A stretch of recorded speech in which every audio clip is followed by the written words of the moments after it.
தமிழ்நாட்டில் 69% இடஒதுக்கீட்டை காப்பாற்ற சாதிவாரி மக்கள் தொகை ஆய்வை நடத்த வேண்டும் என கும்பகோணம் அருகே நடந்த மாநாட்டில் பாமக தலைவர் அன்புமணி ராமதாஸ் வலியுறுத்தியுள்ளார்.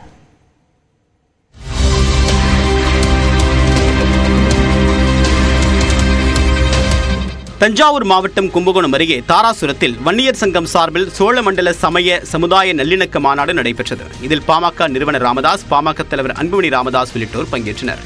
மாநாட்டில் உரையாற்றிய பாமக நிறுவனர் ராமதாஸ், சாதிவாரி கணக்கெடுப்புக்கான ஆய்வு நடத்த மாநில அரசுக்கு அதிகாரம் இருப்பதாகவும் உடனடியாக அதற்கான நடவடிக்கைகளை தமிழ்நாடு அரசு மேற்கொள்ள வேண்டும் என்றும் கூறினார்.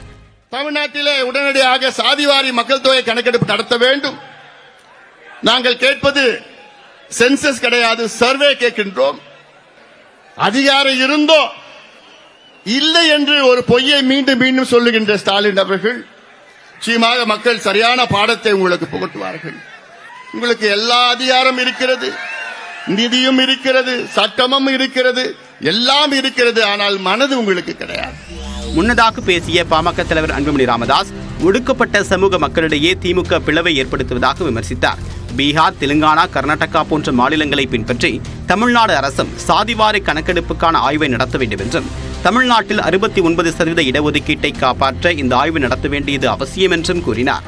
அனைவருக்கும் சமூக நீதி, அதற்கு தேவை சாதிவாரி கணக்கெடுப்பு. மாநில அரசுகளுக்கு அதிகாரம் உண்டு, நீதிமன்றங்கள் தடையில்லை. இதை தொடர்ந்து சொல்லி வருகிறோம். 4 மாநிலங்களில் சாதிவாரி கணக்கெடுப்பு முடிவு, தமிழகம் தயங்குவது ஏன்?